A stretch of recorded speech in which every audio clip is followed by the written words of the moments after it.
Assalamualaikum warahmatullahi wabarakatuh. Perkenalkan, nama saya Pidi Anggriani Adam dengan NIM C014230446 dari kelas 1 C Keperawatan.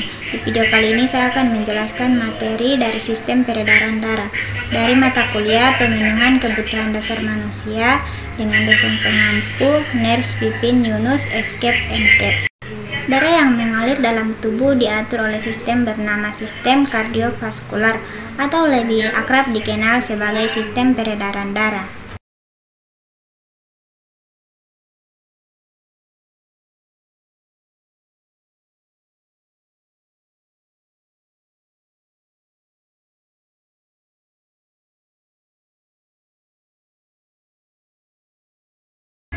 Sistem peredaran darah yang pertama yaitu jantung. Jantung berfungsi untuk memompa darah ke seluruh tubuh. Jantung terdiri dari 4 ruang, yaitu serambi kiri, serambi kanan, bilik kiri, dan bilik kanan. Fungsi serambi kiri mengalirkan darah kaya oksigen dari paru-paru ke bilik kiri. Fungsi bilik kiri yaitu memompa darah kaya oksigen ke seluruh tubuh. Fungsi serambi kanan mengalirkan darahnya karbon dioksida dari seluruh tubuh ke bilik kanan. Fungsi bilik kanan memompa darah yang kaya karbon dioksida ke paru-paru. Di antara serambi dan bilik dibatasi oleh katup atau klep. Katup ini mencegah agar darah tidak kembali ke bilik ketika bilik jantung memompa darah. Sistem peredaran darah yang kedua yaitu pembuluh darah. Pembuluh darah adalah saluran tempat mengalirnya darah. Pembuluh darah terdiri atas 3 jenis, yaitu yang pertama pembuluh nadi atau arteri, yang kedua pembuluh balik atau vena, yang ketiga pembuluh kapiler. Perbedaan pembuluh nadi atau arteri dan pembuluh balik atau vena: yang pertama, arteri letaknya di bagian dalam tubuh, sedangkan vena letaknya berada di bawah permukaan kulit dan tampak kebiru-biruan. Perbedaan yang kedua, dinding pembuluh arteri tebal, kuat, dan elastis, sedangkan dinding pembuluh vena tipis dan tidak elastis. Perbedaan yang ketiga, arteri mengalirkan darah keluar dari jantung, sedangkan vena mengalirkan darah menuju ke jantung. Yang keempat, arteri hanya memiliki katup pada jantung, sedangkan vena memiliki banyak katup. Perbedaan yang terakhir, denyut nadi pada arteri dapat kita rasakan dengan cara meraba atau menekan pembuluh nadi pada pergelangan tangan atau bagian leher di bawah telinga, sedangkan denyut nadi pada pembuluh balik tidak terasa.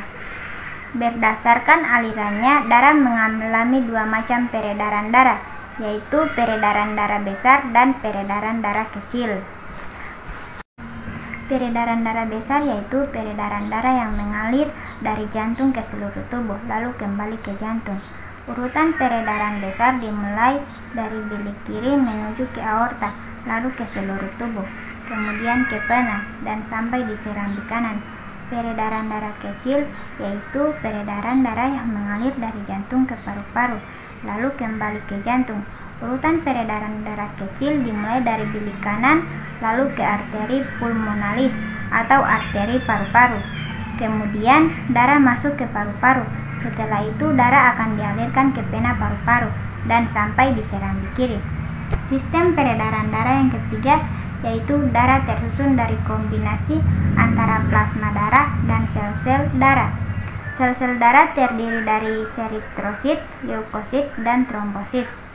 Eritrosit adalah sel darah merah, leukosit adalah sel darah putih, sedangkan trombosit adalah keping darah.